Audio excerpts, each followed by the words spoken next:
Hello. Good day. Good meeting you this very hour. It's always a pleasant hour. It's always a good time whenever I tune in, whenever I'm thinking of what am I going to be talking about with these guys today? What is it that I'm going to be teaching?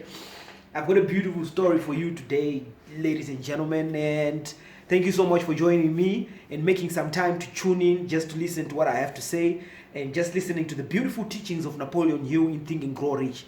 Because this is the book that we are studying at the moment, and we're about to finish chapter 9, if I'm not mistaken, which is a chapter on persistence. Persistence. How far are you prepared to pay the price for what you want and what you desire? How far do you want to take it? How bad do you want it? It's always the questions that drive me crazy each and every morning. So yes, it's chapter 9. It's one of the principles of success. It's one of the principles that will take you further than you can ever imagine in your own mind if you but persist, continue to do whatever you have to do, pay the price of whatever you have to pay, put in the hours, put in the work, because I'm a strong believer in hard work pays off. That's why I take no days off, and that's why I've dedicated 365 days a month. 365 days as the Tamarazo, but I'm committed, I'm prepared to face it and to fight all the pushback, because sometimes when you are pursuing something of your own, when you are pursuing a goal, when the moment you first begin taking the first step to step out of that comfort zone, that commitment, when you make that commitment to take the first leap of action, a whole lot of things are going to come against you, including your old self, because your old self knows you so well. Your body has been conditioned in a certain way, so it doesn't like discomfort. The similar exercise or the similar experience or sensation that you feel when you start exercising, your body is going to throw a tantrum. It doesn't want to exercise. It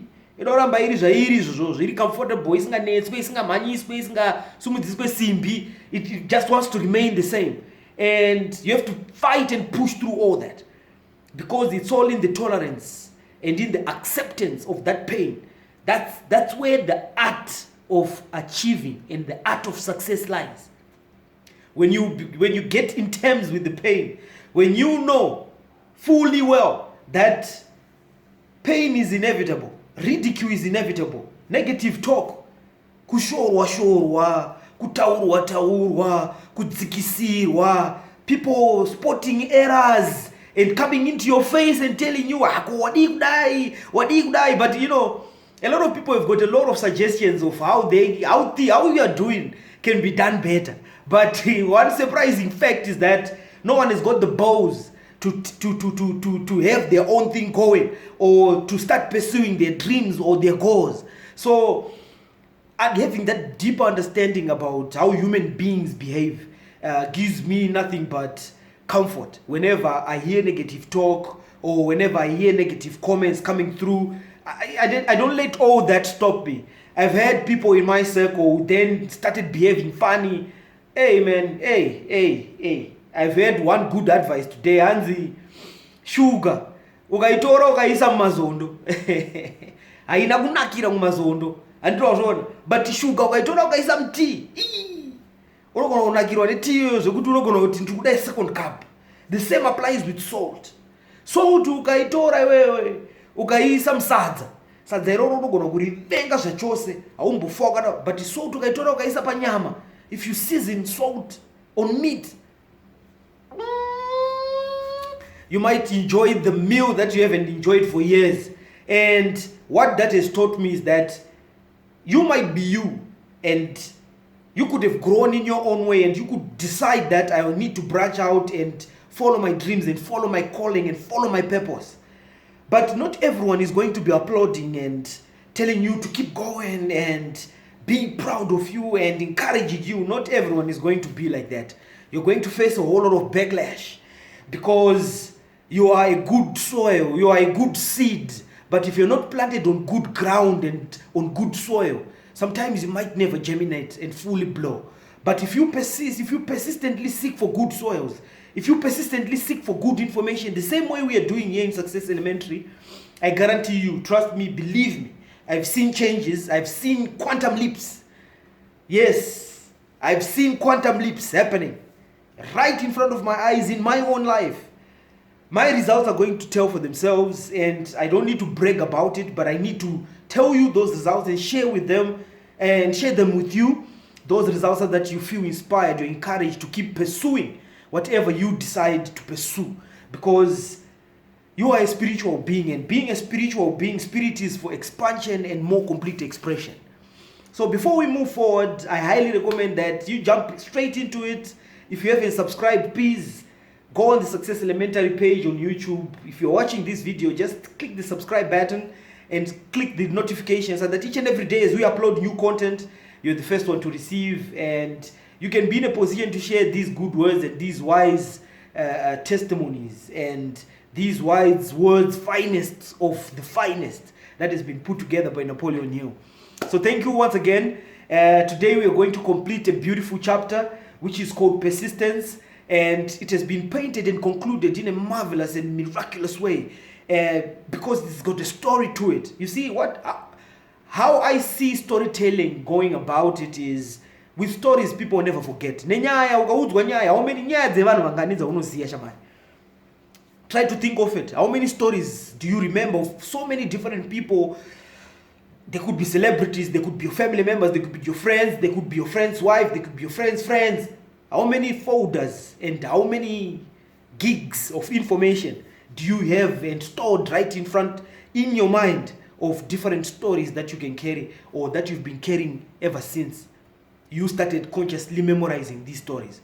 So I find storytelling being one key tool of a good author, so that when they tell you and share with you a story, it's not to take you back in history, but it's to remind you of the lessons to be learned from that beautiful story, how it was carved together, how someone's struggles and triumphs can also help you, in your own struggles, into your route or into your road to triumph.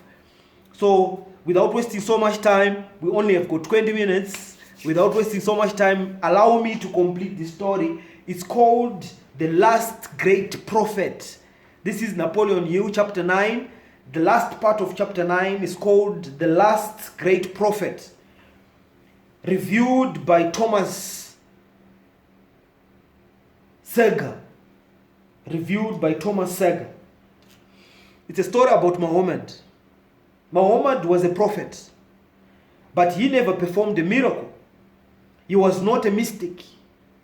He had no formal schooling. He did not begin his mission until he was 40. When he announced that he was the messenger of God, bringing word to the true religion, he was ridiculed and labeled a lunatic. Children tripped him, and women threw filth upon him. He was banished from his native city, Mecca, and his followers were stripped of their worldly goods and sent into the desert after him. When he had been preaching 10 years, he had nothing to show for it but banishment, poverty, and ridicule. Yet before another 10 years had passed, he was dictator of all Arabia, ruler of Mecca, and the head of a new world religion which was to sweep to the Dunabi and the Pyrenees before exhausting the impetus he gave it. That impetus was threefold: the power of words, the efficacy of prayer, and man's kinship with God. His career never made sense. Muhammad was born to impoverished member of a leading family of Mecca. Because Mecca, the roads of the world, home of the magic stone called the Kaaba, great city of trade and the center of trade routes, was unsanitary. Its children were sent to be raised in a desert by Bedouins. Muhammad was thus nurtured, drawing strength and health from the milk of nomad, vicarious mothers. He tended sheep and soon hired out to be a rich widow as leader of her caravans. He traveled to all parts of the Eastern world, talked with many men of diverse beliefs, and observed the decline of Christianity in wearing sex. When he had 28, When he was 28, Khadija, the widow, looked upon him with favor and married him. Her father would have objected to such marriage, so she got him drunk and held him up while he gave the paternal blessing. For the next 12 years, Muhammad lived as a rich and respected and very shrewd trader. Then he took to the wandering in the desert, and one day he returned with the first verse of the Quran and told Khadija that the archangel Gabriel had appeared to him and said that he was to be the messenger of God. The Quran, the revealed word of God, was the closest thing to a miracle in Muhammad's life. He had not been a poet.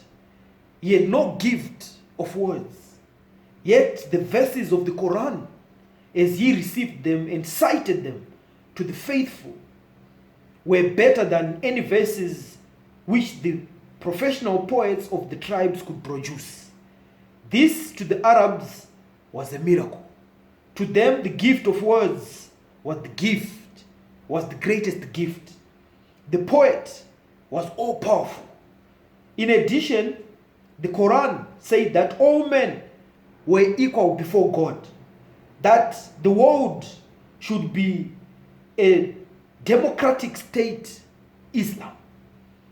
It was his political hearsay plus Muhammad's desire to destroy all the 360 idols in the courtyard of the Kaaba which brought about his banishment. The idols brought the desert tribes to Mecca, and that meant trade. So the business men of Mecca, the Italians, of which he had been one, set upon Muhammad when he retreated to the desert and demanded sovereignty over the world. The rise of Islam began. Out of the desert came a flame which would not be extinguished. A democratic army fighting as a unit and prepared to die without wincing. Muhammad had invited the Jews and Christians to join him, for he was not building a new religion. He was calling all who believed in one God to join a single faith. If the Jews and Christians had accepted his invitation, Islam would have conquered the world. They didn't. They would not even accept Muhammad's invitation of humane warfare. When the armies of the Prophet entered Jerusalem, not a single person was killed because of his faith. When the Crusaders entered the city, centuries later, not a Muslim man, woman, or child was spared. But the Christians did accept one Muslim idea, the place of learning, the university. So to all my Muslim brothers, I've grown to respect the religion of Islam because it teaches the same laws that we are learning from what Napoleon Hill is trying to give us.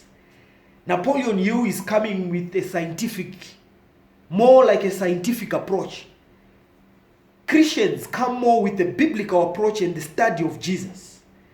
Muslims come with the Quran spiritual approach, which is born from their leader, the great prophet Mohammed. How the whole religion and the whole, I call it a nation of Islam, came about is a story that we just read. You see, when someone is deeply married and falls deeply in love with an idea, because everything starts off as an idea. Muhammad claims that, or it came to him as an idea that an archangel Gabriel gave him and passed him that idea, which means the infinite intelligence responded to his desires and gave him the power to go ahead, gave him the light to shine in the darkness, to go and share that light with everyone who was living in the darkness. was living in no man's land, in anyone who was living in the darkness, in the spiritual darkness, Muhammad was given the light to go out there and share. So to me, the actual definition of a prophet is someone who teaches the laws of the universe, or who teaches the spiritual laws that governs the whole universe. Because everything starts in the spirit. And what you see in the physical is but just a mere manifestation of what the spiritual world wants to produce or wants to become. So, the journey here with Success Elementary, or with studying these books and these great prophets and these stories, is for you to grasp these laws, either in story format or in chronological, systematic format, however you're going to get it.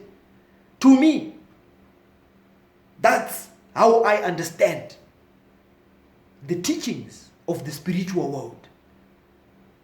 They might come in a scientific sense, which there are a lot of books on scientific approach to the same subject matter, on the laws that govern the universe or the spiritual world. If you get a grasp and an understanding that that world exists, and get an understanding of how it operates, and then making a deliberate choice to abide and to live by those laws. My first mentor told me that your life is never going to be the same. And since I accepted those ideas, I came in with an open mind. I will tell you and testify this for sure. My life has never been the same. All this that I do, all this teaching and this me loving to read for you and researching and finding simpler ways of explaining these principles has been as a result of getting an understanding of the true knowledge of who I am and what I am capable of doing. That's why Success Elementary decided that its first port of call should be the 365 days of power consciousness. When you grow a consciousness, you are growing into a wisdom of a deeper understanding of everything that surrounds you and everything that is not seen by the naked eye, but which is everything at the same time. I don't mean to confuse, but there are a lot of ways of explaining these laws. We have studied As a Man Thinketh by Professor James Allen. We have studied The Science of Getting Rich by Wallace D. Wattles. They all seem to be sharing the same thread of truth. Because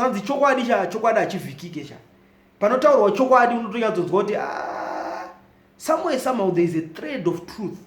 Because every one of us, everyone that you're going to see, has been created with the DNA of the truth, which is the spiritual you.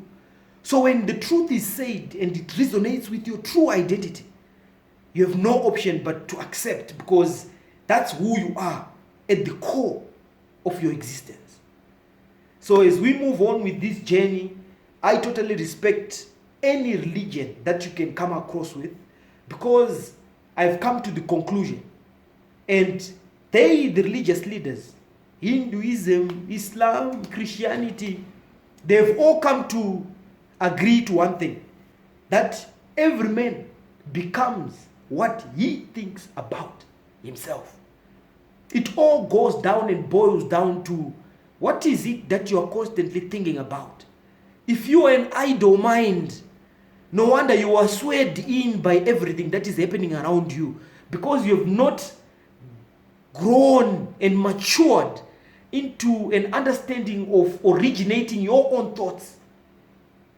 Rather, you are guided by whatever is happening, which entices your senses.